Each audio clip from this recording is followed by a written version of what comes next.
ఇటీవల తెలంగాణ ప్రభుత్వం ముఖ్యమంత్రి రేవంత్ రెడ్డి తీసుకున్న నిర్ణయం ఏదైతే ఉందో ఫోర్త్ సిటీ అంటూ దానిపైన కొన్ని అనుమానాలు ఉన్నాయంటూ దాంట్లో అవినీతి జరుగుతుందన్నట్టుగా కాంగ్రెస్ బహిష్కృత నేత బక్కా జషన్ గారు కొన్ని ఆరోపణలు చేస్తా ఉన్నారు. దానికి సంబంధించినటువంటి తెలంగాణ సచివాలయం దగ్గర సెక్రటరియట్ గారికి ఎవరైతే వారికి వినతి పత్రం ఇవ్వడానికి రావడం జరిగింది. మరి అన్నని లోపలికి అలౌ చేస్తలేరు. ఒకసారి అన్నతో మాట్లాడించే ప్రయత్నం చేద్దాం. అన్న చెప్పండి, మీ ఫోర్త్ సిటీకి సంబంధించి మీరు ఏం చెప్పదలుచుకున్నారు? ఫోర్త్ సిటీ కంటే ముందు ఆ సాక్ష్యం చూపెడతాను మీకు. ఎందుకంటే ఆరోపణలు అంటే నేను ఒప్పుకోను, నేను ఫ్యాక్ట్ ఉంటేనే మాట్లాడతా. ఇగో ఇది ఫోర్త్ సిటీ ఫౌండేషన్ అప్పుడు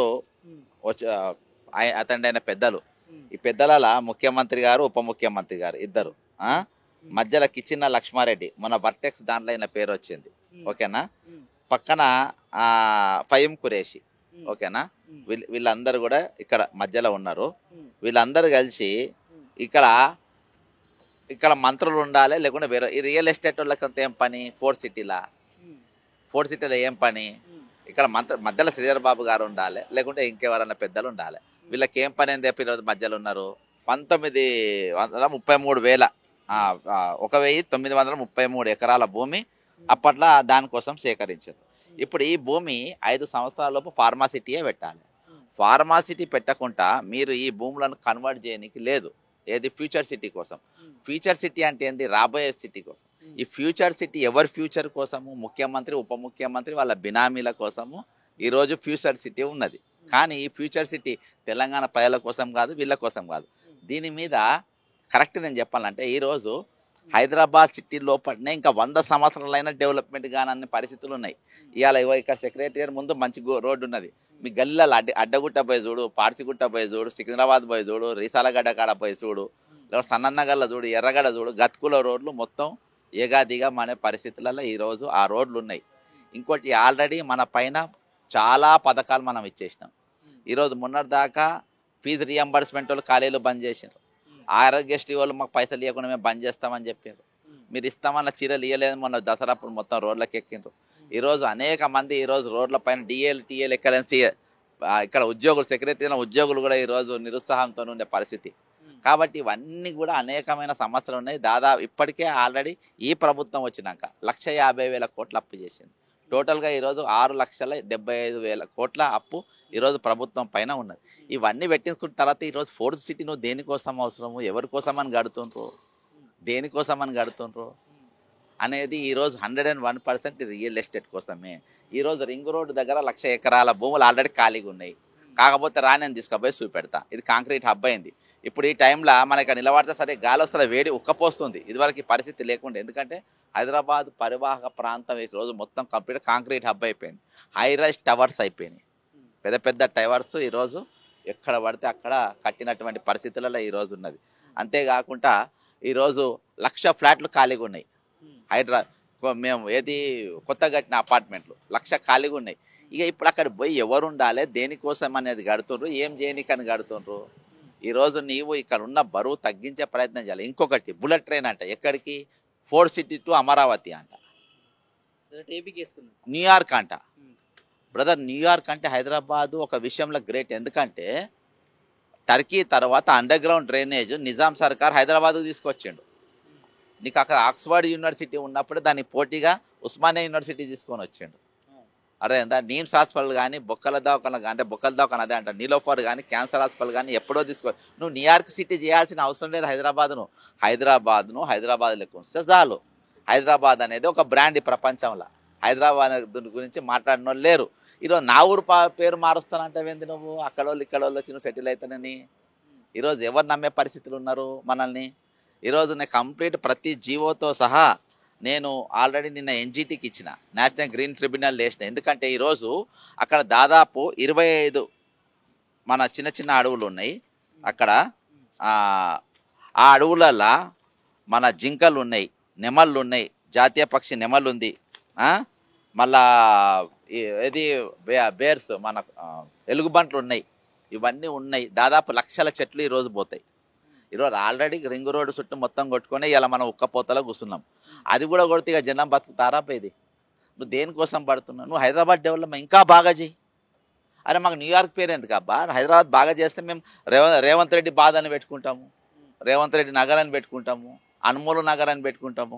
నువ్వు అవి కాకుండా నేను నేను బ్రహ్మాండంగా డెవలప్ చేస్తా, అమెరికా లెక్క చేస్తా. ఇగో బ్రదర్, కడతాల్ రిజర్వ్ ఫారెస్ట్, ముందివేను reserve forest, Thippareddipalli reserve forest has been listed as ecological sensitive areas located within 15 kilometers aerial distance from the proposed area of జంగ్డ్ హైదరాబాద్ ఫార్మా సిటీ. దీని పక్కనకి వెళ్ళి దాదాపు 15 కిలోమీటర్ వరకు ఆల్రెడీ 3 రిజర్వ్ ఫారెస్టులు ఉన్నాయి ఈరోజు. అంటే అవి మొత్తం పోతాయి కదా. నువ్వు హైదరాబాద్లో మొత్తం నెమ్మలు చంపినావు, హైదరాబాద్ యూనివర్సిటీలో నెమ్మలను చంపినావు, అవి ఏ అన్నావు. ఇక్కడ రిజర్వ్ ఫారెస్ట్ కింద, రిజర్వ్ ఫారెస్ట్ నేను తయారు చేసిన నీ శాఖ కిందనే ఉంది కదా. ఈరోజు దాన్ని ఎందుకు గెలుపుతావు, దాన్ని ఎందుకు ఈరోజు తెల్లగిచ్చే ప్రయత్నం చేస్తావు? అంతేకాకుండా 2016 ఏదైతే ఫార్మాసిటీ కోసం ఇచ్చిన దీన్ని పెట్టినో అప్పటికే ఇక్కడ చాలా ప్రాబ్లమ్స్ ఉన్నాయి, ఇక్కడ ఇబ్బందులు ఉన్న పరిస్థితులు ఉన్నాయని చెప్పేసి అదివరకే చెప్పిండ్రు. మరి ఇప్పుడు అవన్నీ చెప్పకుండా ఈరోజు మళ్ళా నువ్వు కొత్తది దుకాణం తీసుకొని వచ్చి ఈరోజు నేను అడగలేదబ్బా ఇది రియల్ ఎస్టేట్ నడుస్తుందా ఏం నడుస్తుందని నేను అడగలే. నువ్వే చెప్తున్నావు నా రియల్ ఎస్టేట్ బ్రోకర్ అనుకుంటున్నారని. నాకు ఇక్కడ భూములు ఉన్నాయా, నా రిజిస్ట్రేషన్ ఉందా, మీరు కోర్టుకు పోకండి, కోర్టు బయట సెటిల్మెంట్ చేసుకోండి. 2013 ల్యాండ్ ఎక్స్టేషన్ యాక్టు భూసేకరణ చట్టం ఎవరు తీసుకొచ్చాను? నేను తీసుకొచ్చినా? నేను తీసుకురాలి కదా, కాంగ్రెస్ పార్టీ తీసుకొని వచ్చింది. దాన్ని నువ్వు గౌరవించకుండా కోర్టులలో పోవద్దు, మనం బయట సెటిల్ చేసుకుందామంటే ఇదేమన్నా దందా నడుస్తుందా? అంతే కదా.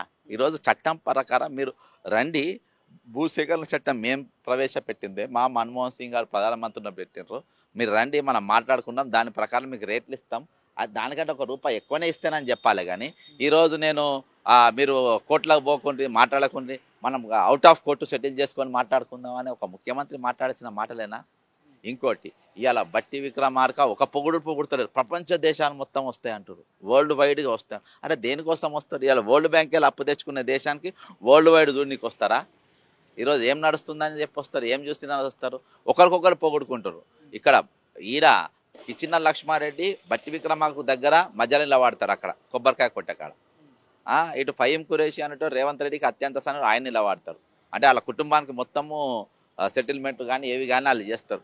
ఇక నీట్గా అక్కడ నడిచేది భూదందా, భూ సెటిల్మెంట్ పక్కా నడుస్తున్నాక మనం ఏ విధంగా మౌనంగా ఉండగలుగుతాం? ఈరోజు తెలంగాణ పబ్లిక్ ఎందుకు మౌనంగా ఉంటారు? కాబట్టి అక్కడ రైతులను నీట్గా పొడిచే పరిస్థితి ఉన్నది. రైతులకు అక్కడ మేము లీగల్గా సపోర్ట్ చేస్తాము, ఖచ్చితంగా వీటిపైన కోర్టులలో కేసు వేస్తాము. నీ ఫ్యూచర్ సిటీ కాదు, ఫస్ట్ హైదరాబాద్ డెవలప్మెంట్ చేయి. హైదరాబాద్లో నువ్వు మౌలిక వసతులు అన్నీ 100% ఉన్నాయన్నాక చేయి. ఈరోజు ఉస్మానియా దవాఖాన ఎట్లుందో నువ్వు చూడు, గాంధీ దవాఖాన ఎట్లుందో చూడు, నిమ్స్ హాస్పిటల్ ఎట్లుందో చూడు, ఇన్ఫ్రాస్ట్రక్చర్ ఏ విధంగా ఉన్నదో చూడు, ప్రభుత్వ ఆసుపత్రులు ఎట్లున్నాయో చూడు, ప్రభుత్వ యూనివర్సిటీలు ఏ విధంగా ఉన్నాయో చూడు, ప్రభుత్వ కాలేజీలు ఏ విధంగా ఉన్నాయో చూడు. ఇవన్నీ పక్కన పెట్టేసి ఈరోజు నువ్వు డైరెక్ట్ స్నానం చేయకుండా కొత్త బట్టలు వేసుకుంటా అన్నట్టున్నది కథ. ఒక దిక్కు మూసి ప్రక్షాళన అంటావు, 1,50,000 ఆ 1,50,000 మనకు కనబడుతున్నాయి. మధ్యలో రోడ్లు ఉంటుంది, అటు ఇటు మొత్తం రోడ్లు వేస్తారంట, దాని పక్కన మల్టీ కాంప్లెక్స్లు అవి అంటే అదొక దాదాపు 10 లక్షల కోట్ల వ్యాపారం నడుస్తుంది. ఈరోజు దందా నడుస్తుంది, ఇది వ్యాపారం కూడా ఈరోజు దందా నడుస్తున్నది. ఈరోజు సచివాలయం అంటే దందాలయం. నాకు లోపల ఎంట్రీ చేయొద్దని డైరెక్ట్ ఈరోజు ఒక రిపోర్టే పెట్టిందంట, ఒక జీవోనే పాస్ చేసిందట, నోటీసులే ఇచ్చిందంట. నాకు ఎవరెవరు పాసులు ఇస్తున్నాయో వాళ్ళ నోటీసులు ఇస్తుందంట. నీ దండం పెడతాను మేము ఇయ్యమని చెప్తుండ్రు లోపల పోనీకి పాసులు. నేను చీఫ్ సెక్రటరీకి ఇద్దాం, మరి సెక్రటరీ పీకనీకి ఉన్నారా లోపల?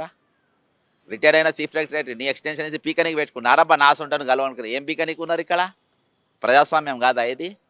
నన్ను గలవరా? నేను రిప్రజెంటేషన్ ఇచ్చుకోవద్దా?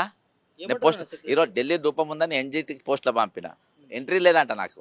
నేను లోపలికి ఎంట్రీ లేదంట, నా పిటిషన్లు ఏం తీసుకోవాలని సీఎంకి వెళ్ళి స్ట్రిక్ట్ వార్నింగ్ అంట. మరి ఏం ప్రజాస్వామ్యం ఇది? మార్పు అంటే ఏంది? షార్ట్ పీరియడ్లోనే మాజిన్ చేయకుండా నా పేరు చూసి పేరు పెట్టు. రేవంత్ రెడ్డి అంటారు చాలా షార్ట్ పీరియడ్లో మాజీ అవుతాడు, 5 ఏళ్ళు కూడా కాదు, షార్ట్ పీరియడ్లో మాజీ అవుతాడు. ఇటువంటి లంగ కథలు పడితే నీ కేసులకు నీ పోలీసు ఇవన్నీ అన్ని చూసే ఉన్నాను. ఇక్కడ దాకా ఎందుకు తీసుకోవట్లేదు ఇక్కడ ప్రభుత్వం కానీ సెక్రటరీ కానీ అంట. మా నౌకర్లు పోతే అంటే పాస్ ఇచ్చిన పాస్ భయపడుతుండ్రు. లోపల అడుగున ఇంటెలిజెన్స్ ఉందన్న మేము చేయలేము, ఆల్రెడీ మాకు 2 నోటీసులు వచ్చినాయి, మేము పాస్ ఇచ్చే పరిస్థితి లేదు. నేను పోలే, నన్ను చూస్తే ఏదన్నా నా మిత్రుడిని పంపిన, నన్ను చూస్తే గుర్తుపట్టి ఇది చేస్తారని. అది తీసుకునే పరిస్థితి పూర్తిగా ఈరోజు బైకాట్ చేసిన పరిస్థితి ఏర్పడ్డది. ఆల్రెడీ వాళ్ళు నోటీసులు ఇచ్చినట్ట, ఆల్రెడీ నాకు పాసులు ఇచ్చిన వాళ్ళకు. బక్క దర్శన్కి ప్రభుత్వం వాళ్ళు తప్పులు వాళ్ళు దొంగతనాలు చేస్తున్నారు కాబట్టి భయపడతారు. వాళ్ళు దొంగతనాలు చేస్తారు, లంగతనాలు చేస్తారు, లంగ పనులు చేస్తున్నప్పుడు వాళ్ళు ఆటోమేటిక్గా వాళ్ళు భయపడతారు, అలా డౌటే లేదు. కాబట్టి అందులో భాగంగానే వాళ్ళు ఈరోజు షేక్ అవుతుండ్రు. మేము ఖచ్చితంగా బ్రదర్, మేము ఖచ్చితంగా ప్రజలతో నిలబడతాము. ఈ ఫ్యూచర్ సిటీ రేవంత్ బట్టి ఫ్యూచర్ల కోసం కడుతున్న ఫ్యూచర్ సిటీ కానీ తెలంగాణ ప్రజల కోసం కట్టేది కాదు, తెలంగాణ బిడ్డల కోసం కట్టేది కాదు, వాళ్ళ కోసం కట్టేది కాదు. ఈరోజు నీ పైన వేసుకో, ఈసారి నీ మీద రేవంత్ రెడ్డి పైన బట్టి మీద ఎంక్వైరీ అయ్యి, సిబిఐ ఎంక్వైరీ అయ్యి, నీ ఎన్ని కోట్ల ఆస్తి పెరిగినో కనబడుతుంది, ఎన్ని కోట్ల ఆస్తులు ఈరోజు మీరు పెంచుకున్నో కనబడుతుంది. కాబట్టి ఈరోజు చాలా స్పష్టంగా కనబడుతుంది. ఈరోజు తెలంగాణ ప్రజలను మోసం చేయడానికి, తెలంగాణ ప్రజలను దగా చేయడానికి కేవలం రేవంత్ బట్టీల ఫ్యూచర్ కోసమే ఈ ఫ్యూచర్ సిటీ, కానీ తెలంగాణ ప్రజల కోసం కాదు, రైతుల కోసం కాదు. ఇక్కడ ఎవ్వరు కూడా ఒక నయా పైసా లాభం కూడా జరగదు, పైగా నష్టం జరుగుతుంది. ఎందుకంటే ఈరోజు పర్యావరణం పూర్తిగా సర్వనాశనం అయిపోతుంది, లక్షల చెట్లు కొట్టేస్తారు. ఈరోజు అటవీ సంపద మొత్తం నాశనం అయిపోతుంది, అక్కడ ఉన్న వన్యప్రాణులన్నీ దెబ్బతినే పరిస్థితి వస్తుందని చెప్పేసి. ఇటలీని తలదన్నేలా ఈ హైదరాబాద్ ఇటు ఇక్కడ ఉన్న ప్రాంతాన్ని తీర్చిదిద్దుతామని చెప్పి ముఖ్యమంత్రి హామీ కూడా ఇచ్చాడు కదా అన్న. ఇటలీ తల్లిదండ్రుల లెక్కనే హైదరాబాద్ ఉన్నదబ్బా. హైదరాబాద్ నువ్వు చేసే అవసరం లేదు. నీ అసలు దొంగ మళ్ళీ ముఖ్యమంత్రి కాకుండా చూస్తా అంటే చాలు. నాకేం లేదు. నా హైదరాబాద్ నువ్వు ఇటలీ లెక్క చేయకు, నా హైదరాబాద్ డల్లాస్ లెక్క చేయకు, నా హైదరాబాద్ సింగపూర్ చేయకు. నా హైదరాబాద్ లెక్కనే ఉండేది. నా హైదరాబాద్కు నా తెలంగాణకు నీయసంటి ముఖ్యమంత్రి రాకుండా చూసుకోండి. నీయసంటి దొంగలు, నీయసంటి 420లో ముఖ్యమంత్రి రాకుంటే చాలు మాకు. అంత మించింది ఏం లేదు ప్రజాస్వామ్యంలో. ఓటుకు నోటు రెడ్ హ్యాండ్ దొరికి జైలుకు పోయిన వచ్చిన వాళ్ళు ఇక ఇటువంటి వాళ్ళు ముఖ్యమంత్రి కాకుండా మేము చూస్తామని హామీ ఇస్తే చాలు మాకు. ఒక కాసు బ్రహ్మానంద రెడ్డి ఉన్న సెక్రటరియట్ అర్థమైందా, ఒక రాజశేఖర రెడ్డి గారు ఉన్న సెక్రటరియట్, ఒక కోట్ల విజయభాస్కర్ రెడ్డి గారు ఉన్న సెక్రటరియట్ అర్థమైందా, ఒక పివి నరసింహారావు గారు ఉన్న సెక్రటరియట్లా. ఈరోజు దొంగ కేసులో జైలుకు పోయి వచ్చినోడు ఎన్టీ రామారావు ఉన్న సెక్రటరియట్.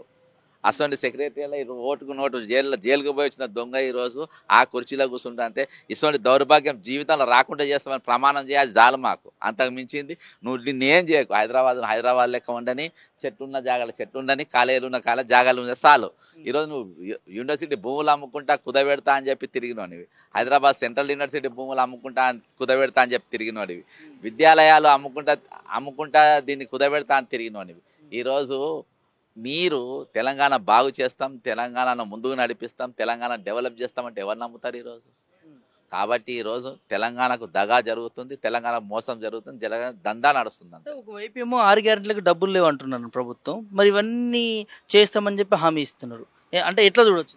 ఇది 101% బ్రదర్. ఇందులో ఇప్పుడు వాళ్ళ కమిషన్లు, ఇప్పుడు పథకాలు ఇస్తే పైసలు రావు, కమిషన్ రావు. వీళ్ళకు నౌకర్లు ఇస్తే కమిషన్ రావు. అర్థమైందా? వీళ్ళకు ఏమైనా పెద్ద పెద్ద ప్రాజెక్టులు చేస్తే పైసలు, మూసి సుందరీకరణ కడితే పైసలు వస్తాయి. నువ్వు దివ్యసంతో దోస్తానే చేస్తావు, భారత్ బయోటెక్ దోస్తానే చేస్తావు, వాళ్ళతో చెక్కులు తీసుకుంటావు. ఆ నీళ్ళన్నీ వచ్చేసి నీకు ఇంట్లో కలుస్తూనే ఉంటాయి, వలిగొండ కాడికొచ్చి ఏది మూసిలా కలుస్తాయి. ఆ నీళ్ళు సుందరీకరణ చేస్తావు. ఫార్మాకేలో వచ్చే నీళ్ళు నువ్వు మురికి నీళ్ళు అరికట్టకుండా మూసి ప్రక్షాళన ఏ విధంగా సాధ్యం? అసలు ఒక ఫార్మా కంపెనీగా నువ్వు నోటీస్ ఇచ్చినావా? ఇయ్యలే కదా. ఇవన్నీ కట్టేది ఎందుకంటే డబ్బుల కోసం, కమిషన్ల కోసం. అప్పులు తెస్తాం, ఏమన్నా చేస్తాం. ఈరోజు ఈయన నమ్మి ఎవడు మొన్న హూడాకెళ్ళి హెచ్ఎండిఏకెళ్ళి 96 ప్లాట్లు వేలానికి వేసిండ్రు అబ్బా. 3 ప్లాట్లు కొన్నారు కేవలం ఈ సిపాయిలను నమ్మి. 60,000 గజం పెట్టినా కానీ ఎవరు నమ్ముతలేరు, ఎవరు గజం జాగా ఈరోజు కొంటలేరు. వీళ్ళని ఎవరు నమ్మే పరిస్థితులు లేరు. ఇక ఈరోజు మేము ఎకరాల భూములు అమ్ముతాం, మనం మొత్తం పోలీసులే కవర్ చేస్తున్నారు. 100 ఎకరాల భూములు మేము రియల్ ఎస్టేట్ చేసి మేము భూములు మీ పైసలు సమకూర్చే పని మీద ఈరోజు ఉన్నారు. మిమ్మల్ని చూసి ఎవరు రూపాయి అప్పించే పరిస్థితులు లేరు. ఈరోజు ప్రతి మంగళవారం రిజర్వ్ బ్యాంక్ ఆఫ్ ఇండియాకు నీవు బాండ్లను కుదబెట్టే పరిస్థితి వచ్చింది. ఈరోజు బాండ్లను కుదబెడుతున్నారు. కాబట్టి ఇది దౌర్భాగ్యము, ఇది దారిద్రము, భావదారిద్రము. తెలంగాణను ఈరోజు ప్రశ్నించే వాళ్ళను మీరు అరెస్ట్ కేసులు కాదు, లాస్ట్లో ప్రజాస్వామ్యంలో ఉన్నట్టు ఫలాలను కూడా మేము వాటిని ఉపయోగించుకోకుండా ఆపుతున్న పరిస్థితి. ఈరోజు కనీసం వినతి పత్రం ఇవ్వడానికి సెక్రటరీలకు కూడా పోలేని పరిస్థితులలో ఇక ఇంత మించిన దారుణం ఏముందో చెప్పండి. ఫైనల్గా ఎట్లా లీగల్గా ముందుకెళ్తున్నారు? మీ దగ్గర ఒక డేటా ఉంది, ఆధారాలతో సహా. 4th సిటీ ఫ్యూచర్ సిటీ పేరు మీద ఈ ప్రభుత్వం చేస్తున్నటువంటి దానిపైన ఎట్లా ముందుకెళ్ళబోతా ఉన్నారు? ఖచ్చితంగా మేము కోర్టుకు పోతాం, దీనిపైన ఖచ్చితంగా ప్రశ్నిస్తాం. ఫ్యూచర్ సిటీ ఎట్లా ముందుకు పోతుందో అది కూడా మేము చూస్తాం. ఇవాళ నువ్వు హైదరాబాద్లో వేసి ఇక్కడ ఇక్కడ మీకు మౌలిక సదుపాయాలన్నీ పక్కన పెట్టేసి అక్కడ పోయి ఇది చేసి అక్కడికి వెళ్ళి వచ్చే గాలి కూడా రాకుండా చేస్తారు. రింగ్ రోడ్డు చుట్టూ గాలి రాకుండా చేసిండ్రు. ఇప్పుడు అక్కడికి వెళ్ళి వచ్చే పర్యావరణం కూడా సర్వనాశనం చేస్తారంటే ఎవరు చూసుకొని ఊరుకోరు. 100% నేషనల్ గ్రీన్ ట్రిబ్యునల్కి పోతాము, కోర్టులో పోతాము. దీన్ని ఏ విధంగా మేము కాపాడుకోవాలో హైదరాబాద్ను ఖచ్చితంగా కాపాడుకుంటాము. హైదరాబాద్ను డల్లాస్ చేసే అవసరం లే, ఇటలీ లెక్క చేసే అవసరం లే. హైదరాబాద్ లెక్క మాకు ఉంచితే చాలు. రేవంత్ రెడ్డి అసొంటోడు ఇంకోసారి ముఖ్యమంత్రి కాకుంటే దానికంటే అదృష్టం మాకు ఇంకొకటి లేదు.